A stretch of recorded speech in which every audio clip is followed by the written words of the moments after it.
Hello, Vol Nation. Welcome to another episode of Believe in Tennessee Football. I'm your host, as always, Kyler Curbison, joined with Reed Bacon. Got another amazing one for you today.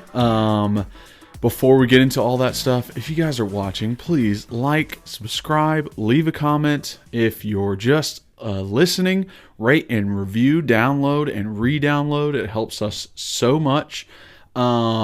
And follow us on social media at Believe in Tennessee for our main account, at rbacon26 for Reed, at Kyler Curbison for myself. Also check out merch. We have the t-shirts. How we doing, bud? So those are great in orange and in white. But on this week's podcast, we are doing a season recap. We're going over everything and we're giving out awards. Top performer, most surprising performer, also giving out letter grades for each position group, and an overall score of the season. So going down memory lane, and God, it's a lot of good memories. So it's going to be a great one. Let's hop into it. The game. Snap, the kick is in the air, and the kick this time is no, sir-ree. No, sir-ree. Final score. Tennessee 20, Florida 17. Pandemonium reigns. Loads up, fires long for the end zone. The pass is going to be caught. Tennessee wins! By Tennessee to one Jennings. Jennings makes the catch in the end zone on the Hail Mary. Down to the 35, to the 40, to the 45, to the 50, to the 45, to the 40, to the 35, 30, 25, 20, 15, 10, 5. What did he do? All he did was score. Joey Pence, touchdown on play number 1. All right, so before we jump into the podcast, got to shout out our number one sponsor, betonline.ag. It is the place to go for betting. It is your number one source for betting. They have all the odds, all the team totals, all the parlays that you could ever want, and they cover every sport. You got NFL, you got NBA, you got tennis, you got golf, you got baseball, you got everything you could think of. It is the place to go if you're going to bet on anything and make anything exciting. So for first-time signups, go over to betonline.ag, and for a 50% welcome bonus, use promo code BELIEVE. BLEAV at checkout and receive that 50% welcome bonus. Bet online, where the game starts. All right, welcome in, everybody. Got another great podcast for you. This is the breakdown of the entire season because we haven't really got to this point yet. So we're going to give some letter grades, talk about some top performers. We got everything in store. But first, Reed, how we doing, bud? Come here! Are you going to start every podcast like that? I don't know, probably not, but I do. What's your catchphrase? We need to come up with one. That's, by the way, just so people know, Saving Silverman, super underrated movie. Yeah, that's true. Some people don't even know about it. I know. I get, like, Jack Black is just, I think he's probably one of my favorite. It's not like I seek out everything he does, or it's not even like I watch him a bunch. But when you see him. But, like, when I see Saving Silverman or, like, Orange County, I mean, they're just, like, the super underrated classics. And it's like, bro, School of Rock is a banger. It's a great movie. Tenacious D. Have you ever watched that? The movie? Yes. No, I haven't. But I've heard. Incredible. I've heard. So he has a little bit on Tenacious D, the actual CD they have. Yes. Have you heard it where he's like going through the drive-through, and he's like, I think I have. And it's like he's like, yeah, I'll take a double cheeseburger. I'll take a large fry. I'll take 10 nuggets. I'll take a hot fudge sundae. And then he's like, but a Diet Coke because I'm watching what I eat. A Diet Coke. I'm watching what I eat. Yeah. Just stupid stuff like that. Yeah. It's just classic. But yeah, so this is a little bit different than last year. I mean, last year we really did a season review and talked about like all the different games. Yeah, each game. Yeah. And really broke it down that way. This year's a little bit different just because we want to try it, have a little fun with it, play around with it. Yeah. You can't hold us in boxes. No, do not expect the same thing every week. Because we're going to break out of those. Damn, you're big. Whoa, calm down. So what we did is we talked and we kind of got the points that we wanted to hit. Yeah. So I say we just go ahead and kick it off, and I will let you go as the VFL. So what is your initial thoughts of 2022, year two of Coach Hype? I'm in love. This was the solidifying year. I predicted 10-2. We went 10-2. Now it was different losses that I predicted. I kind of forgot about that. Yeah. That you predicted 10-2. I predicted 10-2. It was different losses that I predicted, but this is exactly what I wanted. This is what they could do in my eyes. This is what they could get close, but not all the way. It's only year two, but dang it, did they held it to the standard that they were able to do. 2016, that team did not. It did not hold to the standard it was able to do. That 2016 team should have been 11-1 to finish the season. Like, they were so good. They had so many good players. You look at it beginning of the season, you're like, this team can win almost every game. But they fall apart. They just disband as a team, and you can see it when guys left and everything like that. This team didn't. Even after the South Carolina loss, they stayed together. Guys got hurt, and other guys had to step up as leaders, and they did. And, I mean, it's just the amount of culture difference between the last time we were in the top 10 and this year we're in the top 10 is incredible. So I'm so excited for us moving forward and for Heupel being here. And I feel more confident now that I'm not going to get burned, which is a weird feeling because I don't know what I'm supposed to do with that. It's, the battered Vol syndrome of something bad is going to happen because it's been happening for 15 years. But this is Tennessee football is back. People are talking about us. For 4 weeks in the middle of the season, we were the most talked about team. Nobody else was. When we beat Alabama and we're going into Georgia week, we were the toast of the town. And that hasn't happened in so long. And we haven't been the forefront of college football. I'm just ecstatic with what happened. I have a lot of rebuttals before I get into my overview. First off, we had been the talk of the town, but there wasn't real validity to it. Like we had some moments with Butch, but it didn't feel sustainable. It was the highest Butch got was 7, 8. I'm not talking about necessarily the rankings. I'm talking about just being the talk, going into big games, all that stuff. Yeah.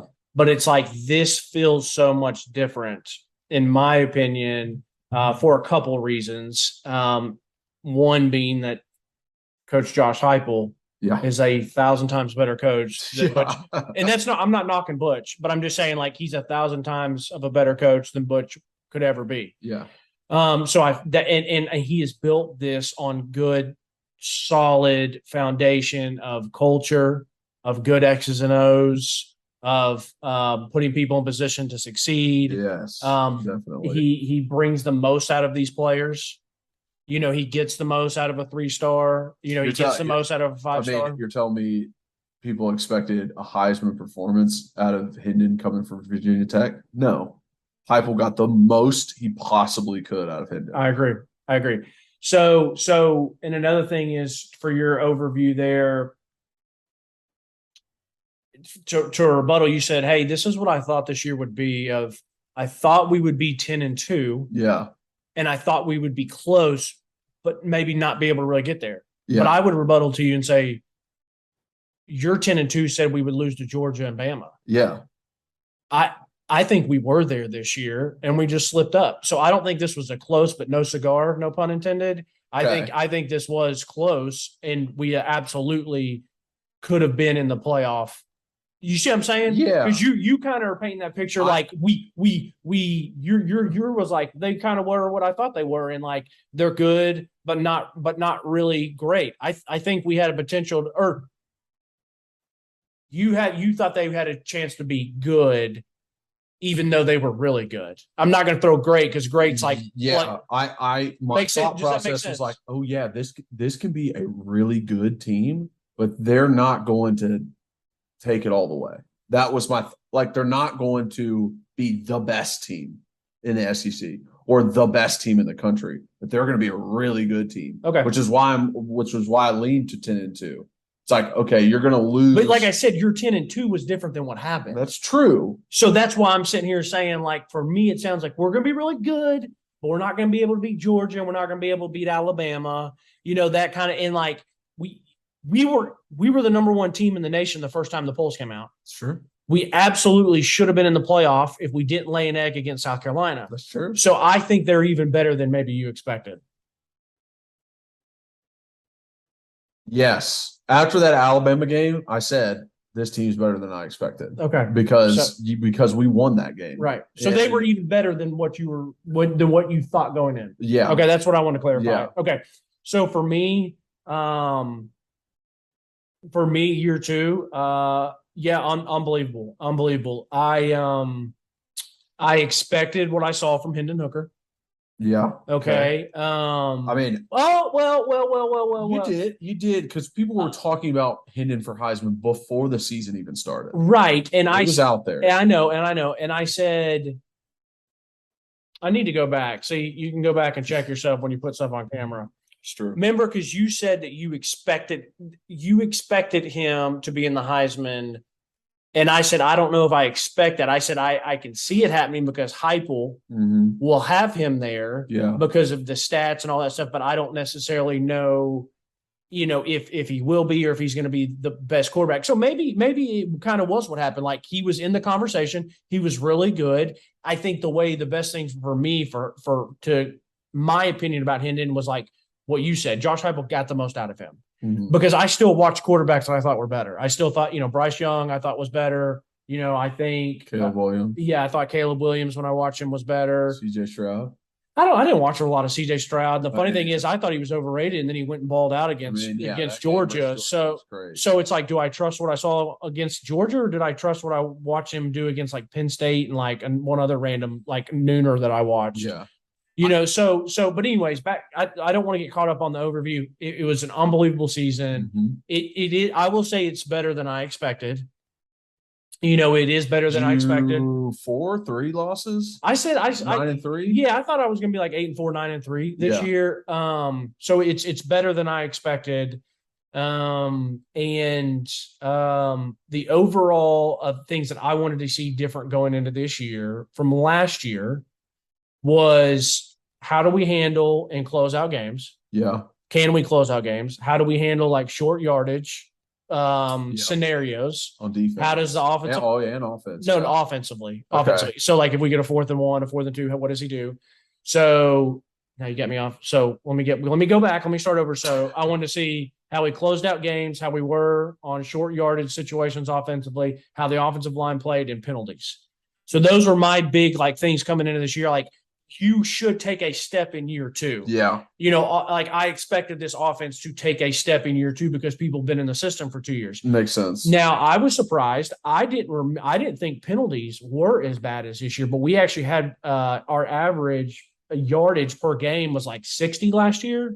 This year was 69, but I felt like last year there was. Are you surprised by that? Yes, I felt like last year there was games where we had like 13 in one game. We did. That was all miss. Yeah, like it was just random games throughout where we had double digits, and then maybe a couple where we're playing, Bowling Green where we have 2.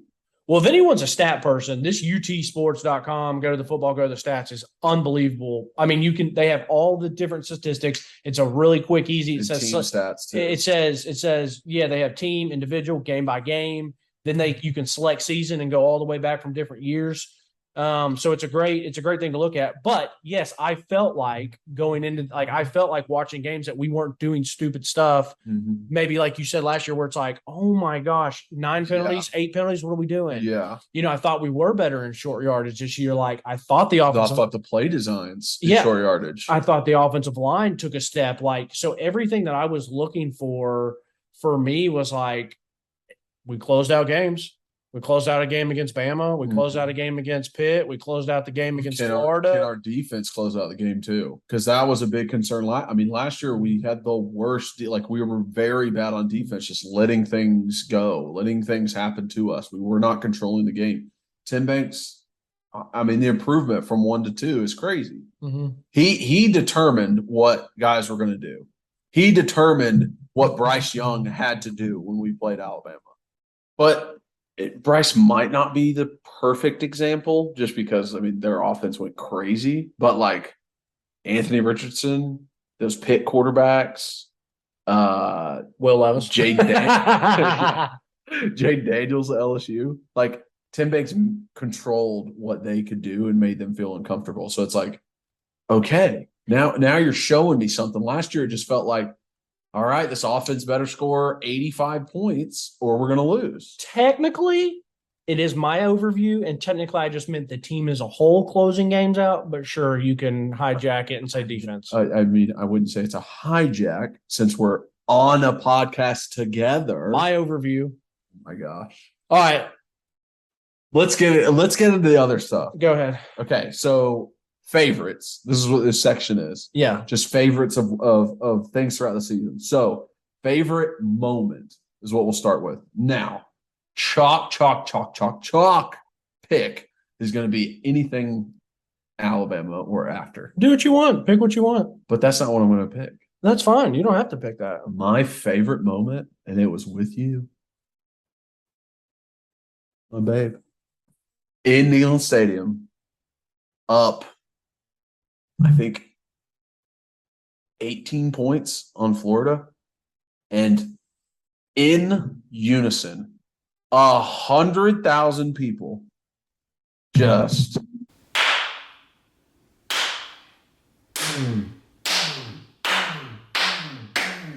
and it, man, I cannot explain that. Like, I'm getting chill bumps right now. Like, that feeling of beating the shit out of Florida and getting to rub it in their faces. And it's just something that I was never able to taste as a player. And I hate Florida more than any other team.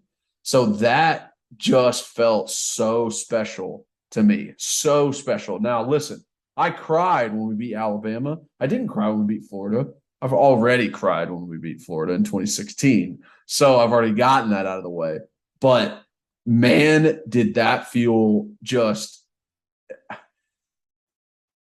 that is what I've been waiting for Tennessee. That Florida does not deserve to beat us every year. They don't deserve to have victories over us and have a good time when they come to Neyland and go 4-8 and still be able to brag that they beat us that year. I hate it. I absolutely fucking hate it. So for us to just come back and be like, hey, this isn't what it used to be. This is not going to be that easy game you have every year. And I've always hated every single player on Florida. They're assholes. They're cocky. Punks. Shout out Gerald Mincy. But that one felt so good, and I'm sure it did for Mincy as well. But that moment of the entire fan base, everyone in there doing that Gator chop was incredible. I'll be honest, I forgot about that. Yeah, I forgot about that. Yeah. That was going through Memory Palace. I was like, oh, that was something special, man. Getting the just. We got a little nervous, and I really was like, oh my gosh, we're about to choke this. But that is a great one because, you and I and Jack got to go to the game together. So that was the first time I ever went to a game with both of you at the same time, which was awesome. And yeah, to be able to do that and just taunt them back, like you said, and just, it was special. Very. So that's an honorable mention. This is funny. This is a really funny honorable mention, but I loved our Gavino's date after Florida. Yeah, that was great. After Florida, we go and just crush Gavino's. There wasn't even many people there, I think, because people were like downtown flocking. We just sat in there, had a nice giraffe Peroni, some bruschetta, pizza, smacking. That was a good memory from. So for me, my favorite moment of the year. And there's a lot, but you know, I would want to pick, something probably that involved you. Now you didn't come back in for the Bama game, but when the ball went through and I hugged Jack and we embraced and it was like, dude, we did it. Like we did it. And then parlay that into going home and having the cigar with my dad who was at the house. I'm getting chills right now. Are you? Yeah. Like it literally just went down my spine because I'm thinking about my emotions in that moment too. Yeah. And just, I mean, I started bawling and screaming yes at the top of my lungs. Yeah. It was like I saw it go through and I just, like I said, I just turned and hugged him. And I said, of course, I said, we did it. Like as if he and I were, like as if I was Hendon and he caught, and he was Brew McCoy catching it to get down there, or Ramel or Chase McGrath putting it through. So anyways, yeah, that's my favorite moment. Yeah. All right, next. I would definitely. Favorite game. So I don't want to be chalky, so I'm not going to say Alabama. Just literally don't want to be chalk. Yeah, but if that's your favorite game, then that's what your favorite game is. Yeah, but I want to shout out another game that really probably was underrated, but felt so good. The Kentucky game. It felt real good to shut them the hell up about, hey, we're going to be number 2 in the SEC East, and hey, you never seen Will Levis. What a dream! He's a first overall draft pick, and you guys can't hold a candle. Like this defense is not gonna be able to stop them. They pick them off 3 times. They score 6 total points. We wear all black, badass freaking uniforms.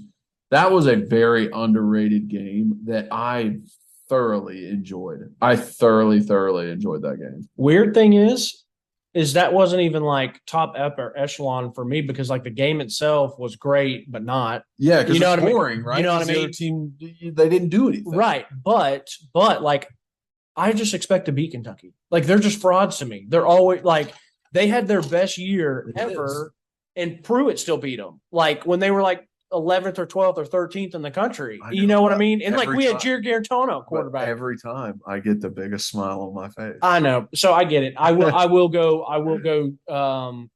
chalk and say that my favorite game was Bama. Yeah. For multiple reasons. Obviously because we won it, but because like the atmosphere, like sitting up there and being in the fan or in the Alabama section. I love the view. It was a beautiful night. I also liked being able to like basically watching the game from all 22, like really where I was and get to see things develop and see Jalen just wide open and Hendon hitting him and defense making plays. And they were right there early on when we had them way backed up in the end zone when Bryce Young had to so like I got a lot of good views. And then, but yeah, so it is chalk, but that's my favorite. It's my orange on the field afterwards. Yeah, it's my favorite game. Goalpost going down. And I went to the field afterwards. So it might be chalk, but that's my favorite one. I mean, that's going to be your favorite game for like possibly your life. You know what I mean? Like obviously like your first game. Yeah, I was going to say it's probably not going to beat my first one. I don't think anything's going to beat my first one. No, but I mean, it's talk about how important that game might come to fruition. Like later on, we're like, that was the turning point for us. Yeah. Like it's going to be nice that you're like, I was there. Yeah. And I tried to get you to come in. I know. So, all right. What's the next one? The most pivotal moments. So this can be written in a bunch of different ways. This can be, the season defining moment. This can be the changing moment. This can be, your fan moment that was just pivotal for you as a fan. But I'm going to say, and it was some of the overview stuff that you said, but Hendon hitting Cedric for that touchdown in overtime versus Pitt was one of the most pivotal moments of this season. Because the games before that, it was cupcake. It wasn't a true test. The year before, it was, hey, we're a pretty good team and we score a lot, but we can't finish. We lose to Purdue in the Music City Bowl. We're just not able to finish. Lost Ole Miss. Lost to Ole Miss. We just lost can't. To Pitt. We just lost to Pitt. We just can't do it. Pitt, a Power 5 team, ranked 17th in the country, we go there, and this team doesn't quit. Pitt comes and hits us in the mouth a few times. That tight end, that long touchdown they had, they're up on us. We tie the game. We go into overtime. We finish it. We finish it offensively, scoring a touchdown. We finish it defensively by getting pressure on the quarterback. And that ending, that moment when we scored that touchdown, told me, oh, we're going to be all right. We're going to be all right. That is what gave me the confidence of we're going to beat Florida. We're going to beat everybody, and there's no way these aren't going to be close games versus Bama and Georgia, because I'm not going to say it gave me confidence to beat them. But I was like, this ain't going to be a blowout. This isn't going to be Georgia last year where we scored the opening touchdown, but then it was just boom, boom, boom, boom, boom by them. So that felt like, to me, a very pivotal moment and a building moment for these guys too, of being like, yeah, you know what? We can freaking do this. Because if anybody watched the Derrick Henry interview on Bussin' with the Boys, he shouts out in 2015 Tennessee with Josh Dobbs, they played hard. He was like, they almost beat us. That was a game. And it was a game. We were close. We did almost beat them. And it was because we beat Georgia the week before. And we had all that confidence in the world to come into Tuscaloosa and beat them. And I think that moment, that game really gave this team confidence to keep going. First off, Reggie Ragland also mentioned when they were going to play Clemson in the national championship that year, that the best offense they had seen, because they were trying to be like, oh, you guys hadn't seen an offense like Clemson. And he said Tennessee, was fantastic. And how I always talk about that game and the Florida game, because that was your senior year, and how impressed I was with Coach DeBoard. And yeah, that Florida game and that Bama game, obviously you played. you were literally on those rosters, but those games really, really, really, really hurt. Yeah. Because I just felt like we were so close. We were there. Like, I really felt like we definitely outplayed Florida. And I thought there were definitely moments that we outplayed Bama, and then they just took advantage of one-on-one. They took advantage of what? No. They took advantage of one-on-one talent on the outside, where they just where they just threw the back shoulders. I think it was Calvin Ridley at the time. But anyways, it's funny. So we don't forget what we're talking about. Our most pivotal moment. Yeah. And he picks that. I also picked the Pitt game. And mine was the Trey Flowers interception. Okay. Because they had a chance to go down there. Right before half. They had a chance to go down and score again. And like we looked like we were stagnant on offense. Mm-hmm. We didn't look like we were really doing what we need to do on defensively. I mean, we had made a stop or two here and there.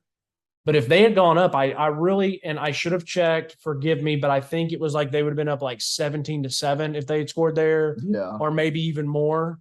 I think it would have been more. I think they already had 17. Maybe it was 17-7. It would have made it either 24-7 or 20-7. Mm-hmm. And when he makes that pick, and it was a good play by him. It wasn't unbelievable. Like, he didn't like run and like get out of like cover all this ground and moss somebody and all that. It was more of a bad mistake from the quarterback. But the reason it was such a good play is because you have to capitalize on other people's mistakes. Exactly. He kept his feet in. It was a really, really good play. It was a really headsy play. And I remember watching that and being like, that could have just saved, like, not necessarily. And I texted people this, so I have it in writing. and like, I wasn't. Nobody check him, okay? He's got it in writing. Check me. So take me to court. So I didn't get super dramatic in the text message, because I just said, I didn't say that could have just saved our season, but I legit said that could have just saved the first half of our season. Yeah. Because like, I thought it was a little dramatic to say the entire season, and it's game 2, it's like second quarter. Yeah. but when that happened, and then you go on to win the game. Yep. And I was so happy in overtime that it was like we didn't get in like a multiple overtime back and forth. It was like, okay, we're going to go to our best player. Mm-hmm. Hendon steps up in the pocket, throws a jump ball, super easy by said. So that was the most pivotal moment for me because I just felt like that built confidence. Then we go and we blast Akron, and then we're going into Florida week, and like I was confident going into Florida week. Now you're always still nervous as a Tennessee fan because it's Florida, but then once we won that game, what really set me off was the next week. And when I saw what we did to LSU at LSU, I said, bring on Bama, bring on whoever. Yeah, and that's why I put money down. And on the third Saturday in October, I was walking on campus, and I was like, "Let's fucking go!" Honorable mention for pivotal moment: the fumble on the kickoff. Because as soon as that happened, that the first kickoff versus LSU, they fumble, we recover, we score 2 plays later.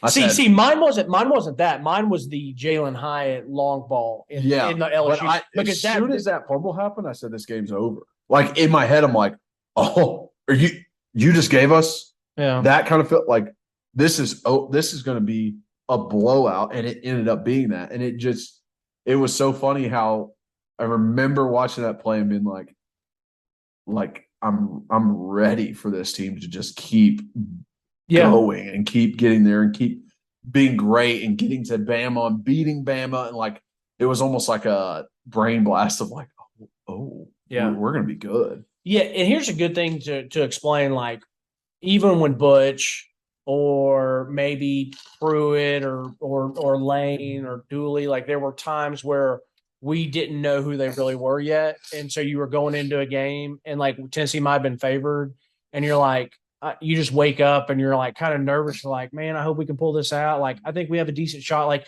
you don't automatically be like, oh, we're going to get killed today. Yeah. So you're thinking like we maybe have a shot, but we're kind of nervous. With Heupel, it's like, bring it, bro. It's like, let's fucking go. It's just the way I feel. I say it all the time, the same way I feel with Mike Vrabel. I'm not saying we're going to win every game, but I know that he's going to have the boys ready and they're going to punch somebody in the mouth. Exactly. So, yes, most pivotal moment for me was the Trey Flowers interception at Pitt. Love it.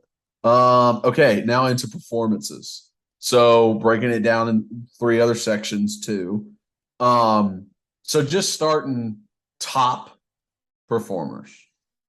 And we can go a little bit of offense. Singular. This is our top performer. You want to just do one? Well, let's just do just one, our top performer. Top performer. Now, this is tough. Because I mean, I could easily put a guy in multiple sections here. But I mean, the top performer and the one who got the hardware is Jalen Hyatt. He was a top performer on our team. He was a fear for defenses going against him. He was what the hell are we supposed to do with this guy? He was a freaking problem. Everyone knows how we talked about him before the season, leading up to it. And all we had was what he had done in the past, which was not live up to expectations. This year he did. This year he stepped up and he proved us wrong. And God dang it, am I not freaking ecstatic about that? I wanted to be proven wrong. That's all we were talking about. Is like, where is he? I can't trust him. Why is he not as good as he can be? And man, I mean, the deep routes, the speed that he had, the just taking the tops off of these defenses was such a huge threat that it opened up our offense. It made our offense the way it was. It made it to where we could run the ball easier. It made it where we can hit those digs to Brew and said. It made it to where everyone else could get more touches. It made Hendon's life easier. Jalen being the player he was this year made that offense what it was, and he has to be considered the very best performer of this year. Yeah, my top performer is Coach Heupel. I love that because it's not what it is without him. Right. Yeah. Right. And it's like, and it's no knock on some of these players, but I feel like he is going to be the quintessential, like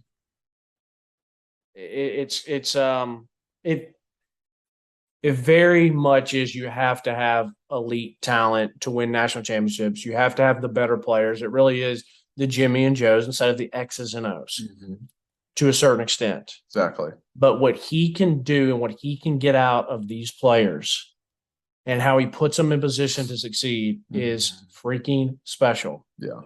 Now, once again, I said it once, said it a million times. I have like 6 phrases I say all the time, but like Nick Saban's my GOAT. And to sit in that stadium and just watch Hype just coach circles around him. Just tear up his defense. Right. Now, someone can come back to me and say, hey, Reed, well, your top performer, like maybe didn't have his best game against Georgia, or maybe he definitely didn't have his best game against South Carolina because he didn't have the team ready to play. And I would allow you. I would take South Carolina in the chin and be like, yeah, that is on the coaching staff. Like the boys weren't ready. Yeah. Now Georgia, I would maybe argue that there was some stuff here and there that the players didn't execute like they were supposed to. Yeah. But I don't think that you can go with what I saw with my own 2 eyes at that practice, the very first practice we went to at the University of Tennessee. Yeah. And we see Coach Heupel and we meet him and we talk to him. To then in year 2, we're Orange Bowl champs. We beat Bama. I mean, we're 10-2. He's the top performer, and there's no question in my mind about that it. day you said this might be 4 years. I looked at you. We were at spring practice. Yeah, I just looked at you. I said, man, I hope he at least has at least 3 to 4 years. Like I hope they're patient. Yeah, because it was scary. It was scary. And here's another thing: is this is another real side piece, or real side hit. Like, if we don't come out next year and we win, 9 games, maybe only 8, like I'm still not going to be like freaking out and saying Hype needs to go, this, that, and the other, like whatever. Like, I am 1,000% seeing what I need to see to know that like you're going to win some. Good coach. You're going to win some. You're going to lose some. Yeah. Everyone has losses, but like I'm not going to freak out if he has 1 or 2 losses and maybe even 1 bad loss, because like that's sports. It happens. Like I'm totally fine, just like I say with Vrabel. Like I'm fine with the Titans giving him a lifetime contract. Yeah, you know what I mean? Because I just trust him right now. And so, anyways, but yeah, my top performer is Josh Heupel. Yeah, I agree with that one. I like that one.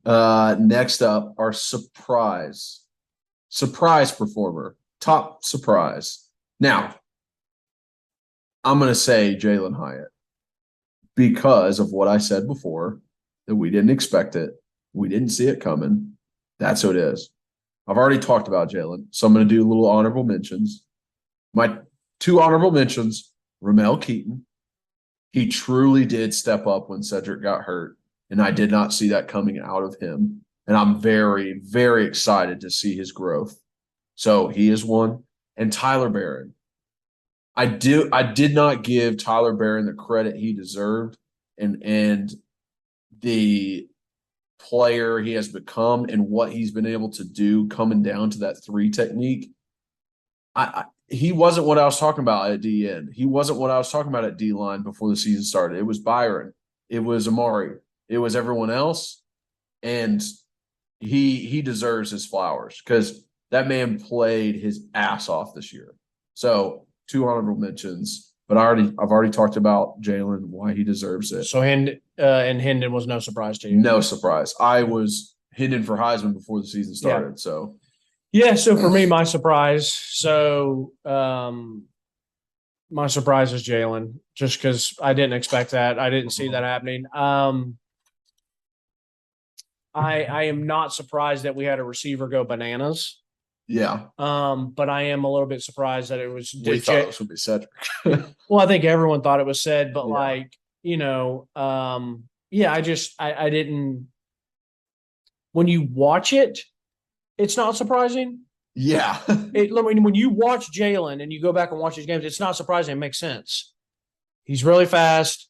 He's God-gifted speed. We dial it up to where he's running the slot shots, whether it's a go route or whether he's doing his will route or whatever. So when you watch it, it makes sense because it's like, okay, Heupel's good. He'll scheme this up. Yeah. Jalen Jalen's really fast. He's going to get by people, and There's Hendon a reason why Jalen didn't have success in Pruitt's offense. Right. You know what I mean? Right. Or and so it's like it's still surprising though that he's a Blitnikoff winner and that that's true. And that he did, what he did. Now I would have been shocked if he was over there catching balls, breaking tackles, running back and forth like some scat back, some freaking, like all over the place. UT fans, what you saw out of Cordero Patterson. Right. Yes. Yeah, exactly. Perfect. That's the perfect example. Yeah. If like Jalen had come out and done that, I would have been like, what the hell? But now I'm still sitting here like, yeah, I'm surprised by that. But like I said, a lot of it makes sense when you watch it. Yes. Yeah. It fits with what he's able to do. Now I feel like you've said a bunch. So we've done our top performer and our most surprising. Yes. Okay. So you've named like 9 people and I've done the game correctly with Heupel and Hyatt.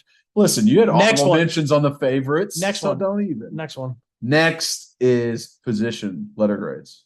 So we're going to go by position, give a little letter grade. Let's start on offense. So quarterback, A+. I'm going A+.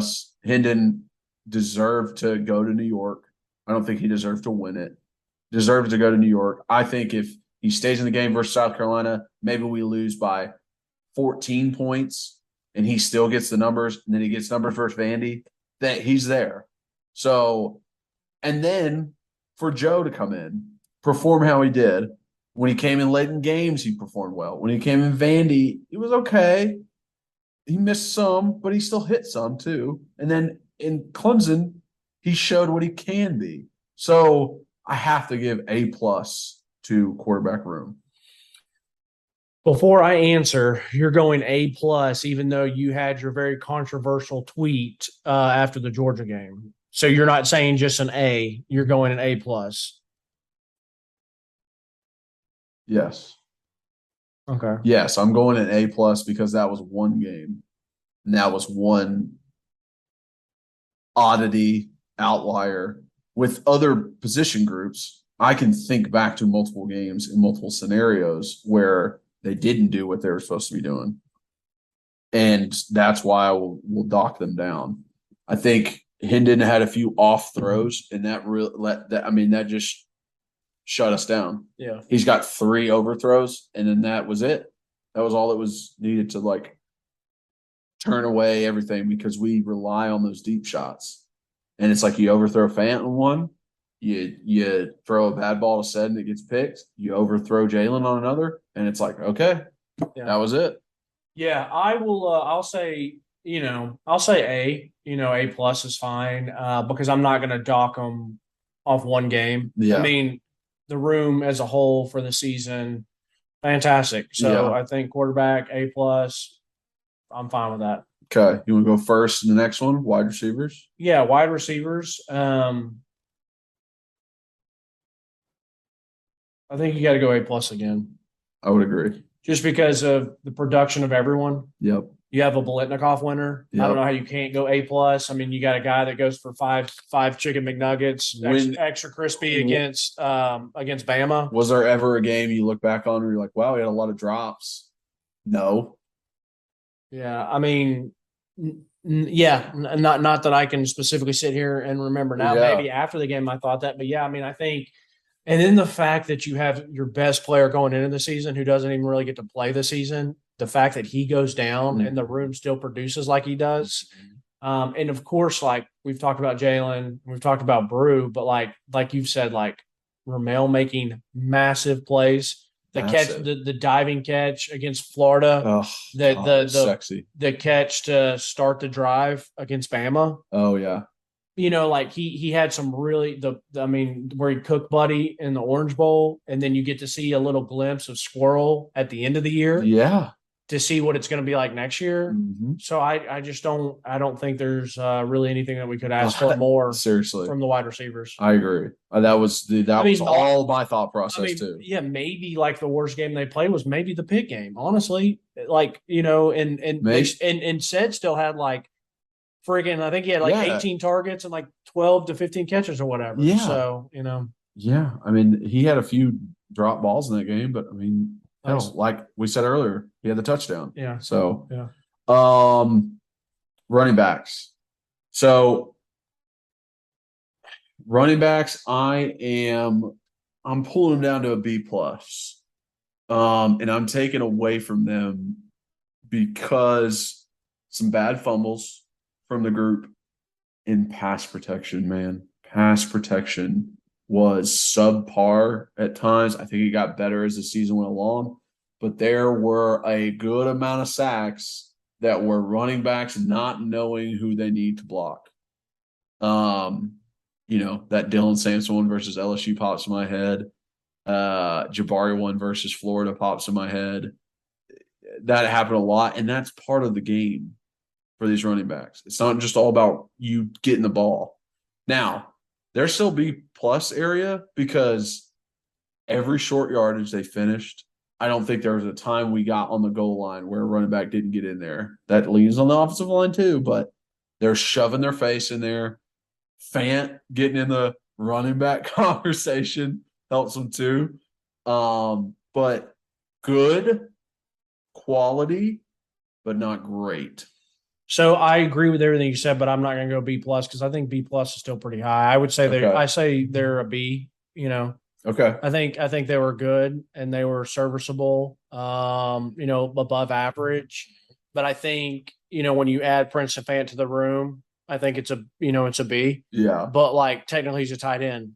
So it's like if we're grading the other ones, then B minus. Yeah. Type deal. So, I feel that. So in mine would have been the same thing of pass protection, some fumbles, and also just and no offense, like I love how Jalen Wright and Jabari Small play and how they run, but like neither of them are elite. Yeah. It's not Bijan. Yeah. It's not Gibbs. Right. It's not. Yeah. I mean, it's just not. Right. So that's where I am. Okay. Big uglies. Big uglies. I got A minus. Still in the A's. Obviously, I saw things that could have been better out of them, throughout the year. But man, they protected well. They had huge games like Alabama. Hendon had all the time in the world. You get to those crunch situations, and the O-line stepped up where it's like we have to make plays. The last thing you want is a sack. Even in necessarily games where we didn't overall perform well, say the Georgia, say the South Carolina, they still played pretty good ball. They crushed this Clemson front seven that was supposed to be all world, and they were not even close to an issue. And I just had confidence in this offensive line all year. All year, I felt good about it. Our running game was incredible. All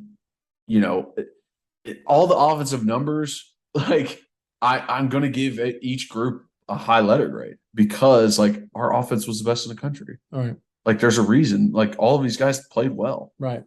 Yeah. So what was your official? A minus. A minus. Yeah. So I'm rocking with an A minus as well. If someone wanted to argue it was a B plus or maybe even, just a regular A, but I'm good with A minus because I was impressed with them too. Yeah. And this is not a shot at any of them, but like, I don't know if any of them are blue chip or elite besides Darnell Wright. I do really like Mincy. I think he has a chance to I like Jeremiah Crawford too, but I think Mincy has a chance to be kind of blue chip or elite because of his size, compared to like, Cooper and Javonte. I felt like that about Jerome a little bit. Like mold. I wasn't. Once again, I didn't get to finish. So no, like Darnell, blue chip guy, he's going to get drafted this year. He was fantastic, and like Cooper, I don't feel like is blue chip, but only because of his size that hinders him. I don't think so because of Javonte, because he gets a little over aggressive. He still has, a little too many mistakes for my liking. And like I said, I like Jeremiah Crawford and Mincy. I think Mincy could be really good, like I said, because I just think he's more physically gifted than Jeremiah Crawford. And then Jerome he's the ideal, perfect, 5th year, 6th year guy who's been in your program, who's super solid, who's super reliable, and so I think he was really good. But yeah, it's funny that they all, I think, played really well as a unit, even though maybe you're not looking at a group that has, 3 2 or 3 5-stars and the rest 4 stars. You know what I mean? It's like not like in 2013 when it was Juwan James, Zach Fulton, James Stone, Antonio Richardson, Dallas Thomas, right? Where they were all just seen as like, oh wow, these are all great offensive linemen, right? NFL offensive linemen, right? That could come out, right? So I think they performed very well. Yeah, I am too. Last thing on offense, tight ends, I'm probably sticking in that realm of B to B plus range. Now, Princeton changes. I mean, he raises the bar for them. So I'm leaning B plus, but they still had their issues in pass protection. I think there was times where they didn't get to their blocks as much as they should have. But overall, I mean, Princeton was a freaking weapon. When Jacob Warren's number was called, he answered. I'm so excited that he's coming back. Golly, that's freaking amazing. And you called it. We knew it. He told us on last year's pod that, because I asked him, I was like, so you got 2 years left and you want to do that and then have a chance to go to the league? He's like, yeah. And so I was like, it was kind of surprising. Matter of fact, I can't wait till we see him again or talk. I'm like, bro, you just out here wanting, you just wanting attention, bro. Acting like you could going through senior day. You knew you coming back. Yeah, you knew you were coming back. Who you playing, huh? No, but anyway, so I think, matter of fact, I am excited to ask him, be like, and I'll be serious. I'll be like, hey, like, did you really maybe consider not or whatever? Yeah. But so for me, I hate to do it because I love Jacob and stuff, but I think they're B minus. Okay. And that's being generous. I probably, if I wasn't trying to be nice, I'd probably say C plus because I thought they were above average. I thought they would make some fine plays. Then I would be a little frustrated with a Princeton drop or a fumble or maybe both of them missing a block. You know what I mean? Like, I feel like there was still room to improve, to have like, I just thought there was some room to improve. Yeah. But they're above average. Like yes. they were above average to good, which is C plus, B minus. Yeah. So okay. Defensive side of the ball. Letter grades. Let's start with the interior defensive line. This one's going to be interesting for the entire defense. I mean, for you, I'm excited to see what you say. I struggled with this because obviously the numbers say this defense didn't perform well, but there were so many times throughout the year where I was like, damn, yeah, that was good. Heck yeah, that was good. Interior D line, I'm proud of what they did, and I thought Amari stepped up where Matthew Butler was missing, and I'm giving them an A minus because I think they were pivotal in us having that great run defense this year, because we were a great run defense all throughout the year. It was the pass that really got us. And I think it started with those big boys in the middle. I think it's an A. I think it's an A for interior linemen as well because of exactly what you said. Football, when you break it down to its basics, blocking and tackling, and can you run the ball and can you stop the run? Yeah. And it's like there's nothing more demoralizing as a player or as a fan. If you're a player and you can't stop the other team running and you know what they're doing, and as a fan, there's nothing worse than sitting there and watching your team get gashed. Yeah. And then and then I love taking pleasure when when we know we're going to run it, everyone knows we're going to run it, and we still run it, and we still get the yards. Yeah. And so it's like anyways, to stop the run is it's a big piece, man. You want to turn people one dimensional the best you can. Yeah. Now people can sit here and argue, hey, college football, everyone airs it out now. They run all these spread options and all this stuff, but don't get it twisted. The run game is still very important, and to be able to stop it is key. Yeah, and it one of the hardest things to stop in the game nowadays is a running quarterback. Right. And we did great versus running quarterbacks. Fabulous. Okay. DN/outside linebacker group. I am, around the same as, I think I'm going to go B plus. I wouldn't go I went D line as A minus. So I think they were under the interior D line, but still, like, Byron was very, very impressive this year. But I did feel like the outside linebacker part of it maybe got taken advantage of sometimes. But the guys played well, very well overall. And, like Byron's a beast out there. He plays with a motor. So does Roman. He plays with the motor. And it's like, thank you guys for giving that kind of effort. Now, it doesn't always turn out perfect what you're doing, but they're still one of the higher ranked position groups on defense for me. What'd you give them? A B plus. Outside linebackers, I'm going to go B plus as well. Yeah, because of I thought Byron played well. Love Roman Harrison's efforts. I love seeing some of the new young bloods in there doing their thing. There were times where we went big, and so technically, whether it was Latrell Bumpus, whether it was Byron Eason, whether it was Tyler Barron still playing that edge, and I thought they all played well. So I think, I thought it was solid. Now we weren't necessarily. I didn't think we were just like the friggin' purple people eaters and the sack monsters out here. Saxonville. But I thought they played well. And there was plenty of times too where I thought they set the edge well, and I thought they ran the edge well. Yes, there were. I can think back to Byron chasing down the line, Roman chasing down the line, Tyler Barron chasing down the line. So, yes. Linebackers, so interior linebackers. Here's where I'm at because I felt there was a big drop-off between ones and twos played. So I'm giving them a B minus. I loved how Jeremy Banks played this year. I thought he was flying around. I thought he was leading the defense. I loved Aaron Beasley this year. I thought there were times that he messed up, but he would the Clemson game for Aaron Beasley. That I know it's it fresh in my mind, but that made me feel different about him as a player. It really did. That one game made me feel a lot different about him. Where I was like, you know what? He's been waiting for this chance to be that number one guy, and he's gonna take it by the reins. He's not gonna let it roll by him. He's not gonna let it pass. He's going to take advantage of it. So I gave him a B minus just because like some of the stuff I saw of Juwan Mitchell and Solon Page, it's just not to the standard that you want. And even our ones, like I'm not going to say they're the best linebackers in the country.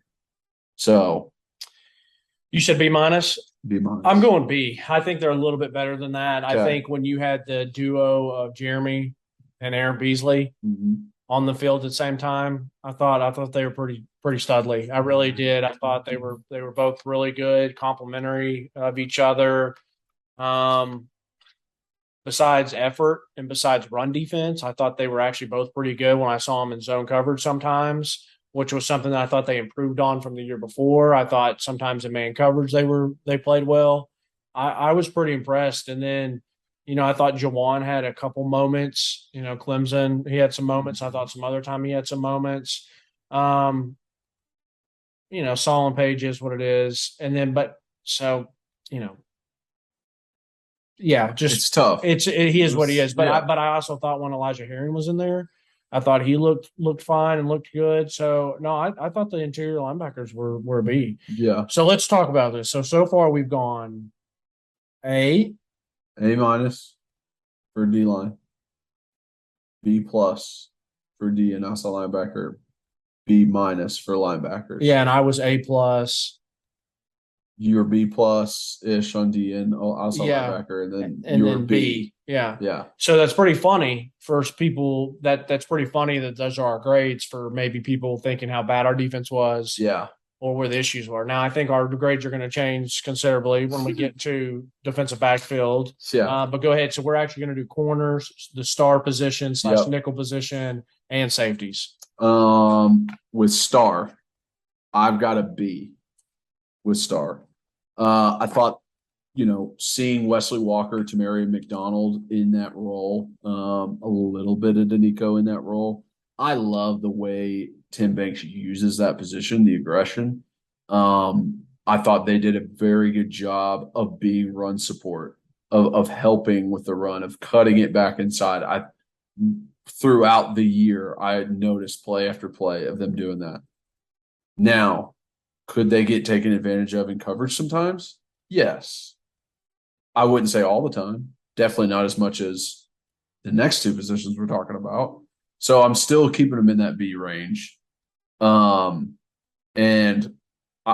I really like the players as individuals in that position way more than I would the other DBs. I don't think I could say I'm right there with you. Yeah. Everything you just said, I'm fine with. I'm good with the B.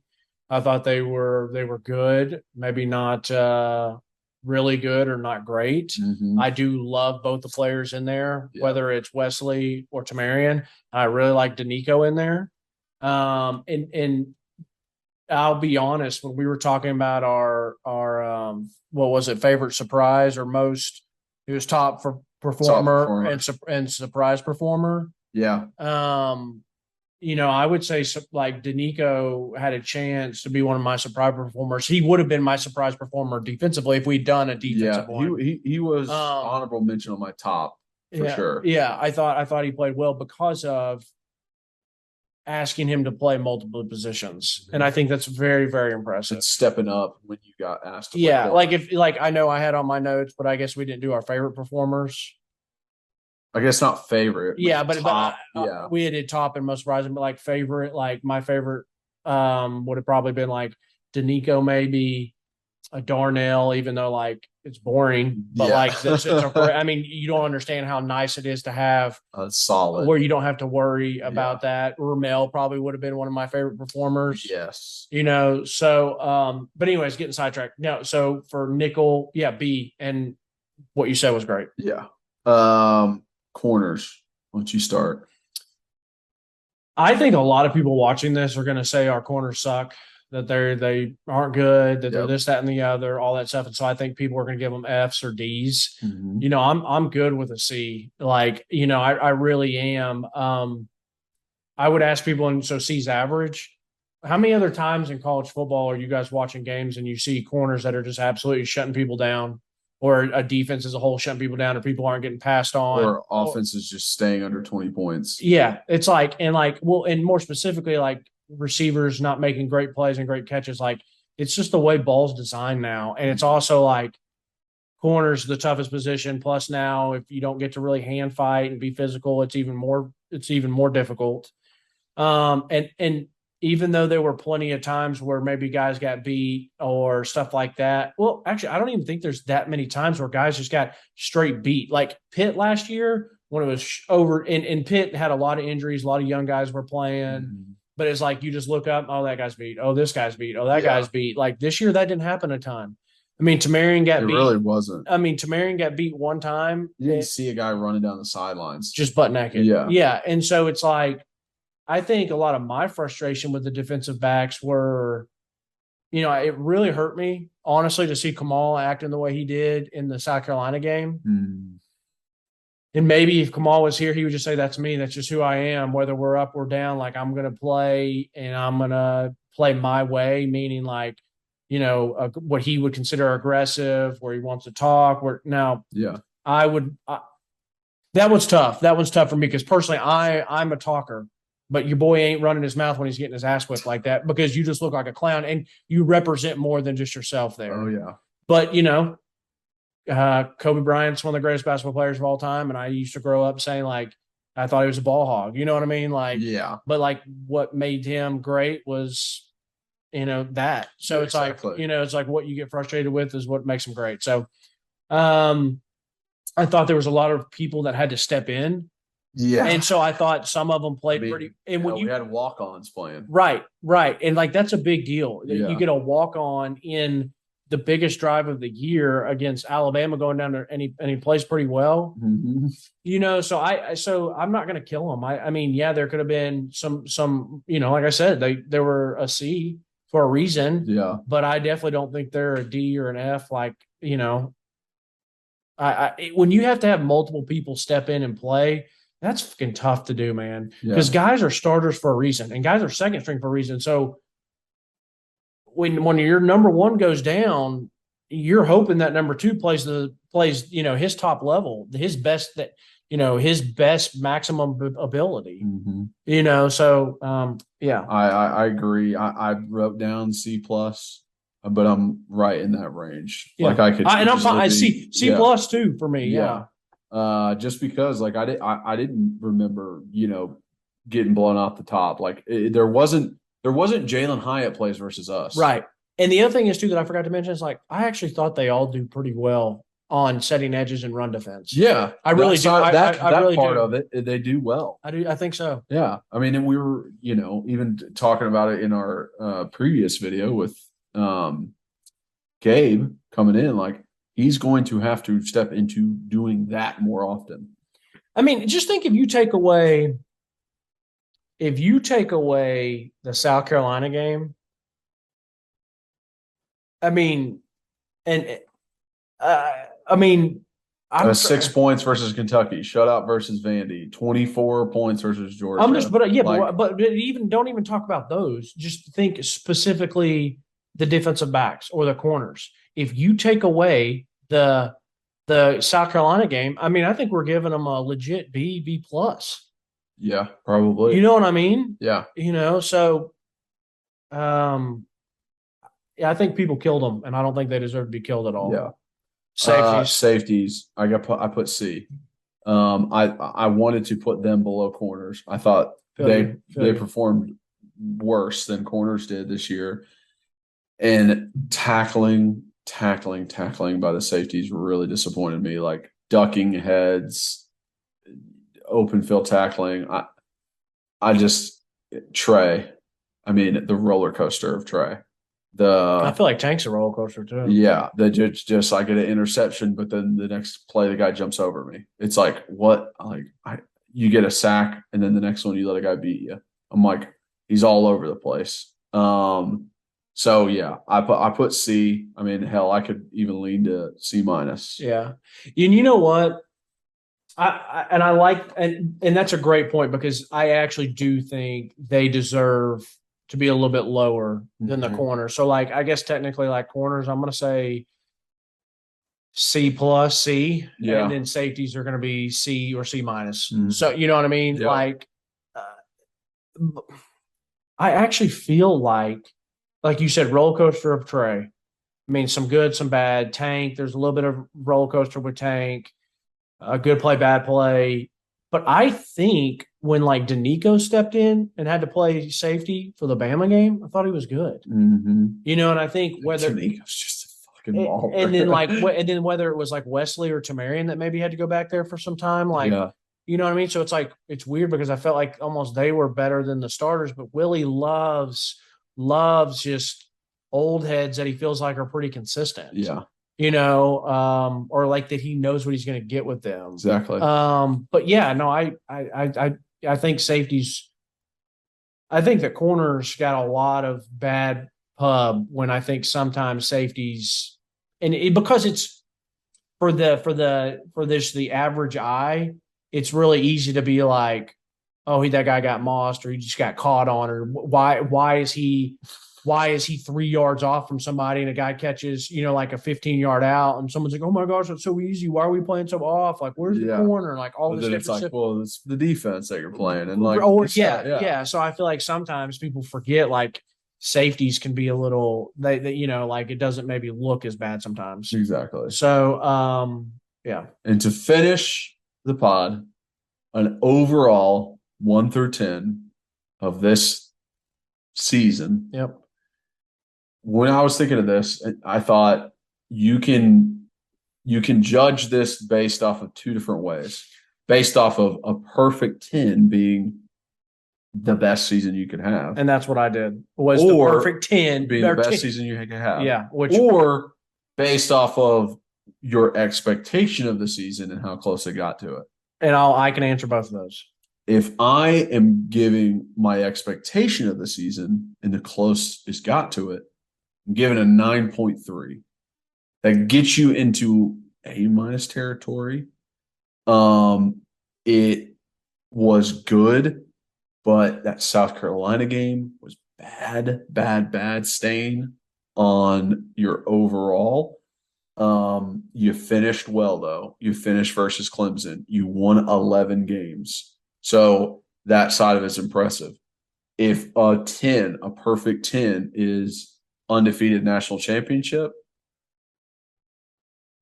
I'm probably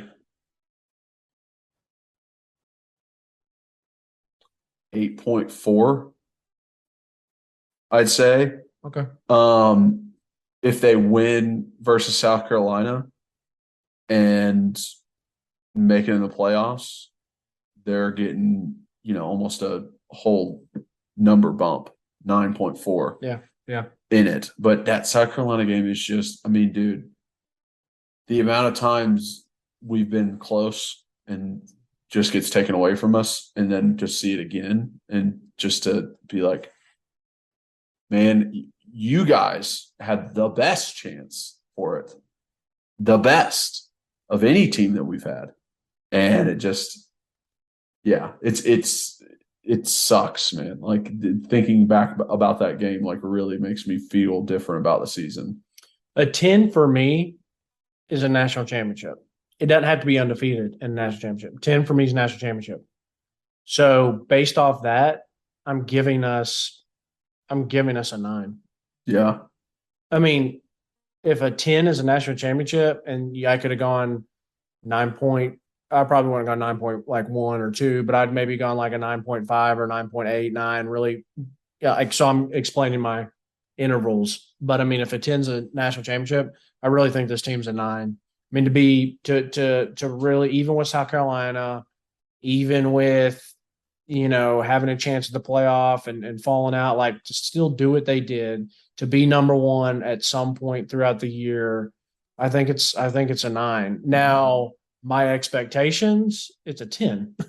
Yeah. Because my expectations were, I thought we would be less than what we were. No, I thought my expectations would be like, 8 wins, 9 wins, maybe 10 wins with a bowl. Mm-hmm. So it absolutely exceeded my expectations. So it's a 10 for expectations wise, but then not expectation wise, just a 10 is the best you can do. I still think it's a 9. I think Tennessee fans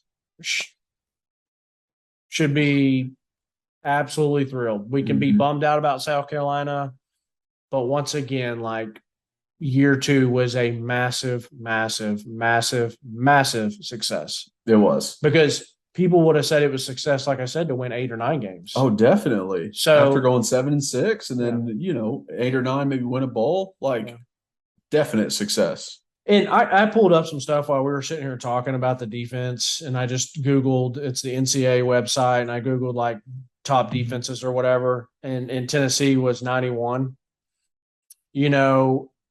First off, just quick glances, the amount of plays that our defense has to play compared to some of these other ones, because of how well our offense is. That's one thing that I would argue. Another thing I would argue is, like, if we're 91, there's I'd probably say 80 teams in front of us. We're playing garbage, like, just not anywhere close to the offenses and talent that we were. Air Force was number 1. Iowa's number 2. Illinois is number 3. Iowa State's number 4. I really feel like Big 10. No, I just really feel like defense of statistics in college are pretty jokey now. Yeah. You know what I mean? Like, Tennessee would murder Air Force. We'd murder Iowa. We'd murder Illinois. We'd murder Iowa State. Kill James Madison. Michigan's number 6, and we saw what TCU did to them. Yeah. Now, granted, Michigan had some turnovers, but, like, I think we would have put up some big points against Michigan. Not necessarily we would have won, but, like, the national championship is the 10th best defense. We know that they're actually the number 1 ranked defense. Yeah. So it's like, you gotta, I'm more of an eye guy, seeing with my eyes and stuff like that, and stuff. Makes sense. This is a cool website too, because you can do, that's team statistics. Then you can do third down conversion, which is obviously very important. I would have loved to have seen turnovers if they have. I don't see turnovers on here because I think turnovers would be. We did very well in turnovers, and that was an improvement from last year. Tennessee's top 50 here. We're 42nd. Like I said, and half these other teams in front of us are a bunch of yokers. But like our third down percentage, is what, matters, or fourth down, getting off field, having turnovers. Like we said a long time ago, with this offense, just make a few stops here and there, whether it's fourth down turnover, fourth down stops on downs and give it back to our offense, whether it's picks, whether it's negative plays. That's really where it matters for this team. Exactly. Just a little bit. Yeah. All right. Thank you guys for watching and listening. If you are just watching, please like, subscribe, comment. If you're listening, rate and review. Leave 5 stars. If you want to follow us on social media, at Believe in Tennessee for our main account, at rbacon26 for Reed, at Kyler Kerberson for myself. Check out our merch. It's in the link below. And you guys are the best. Thank you so much. As always, go Vols.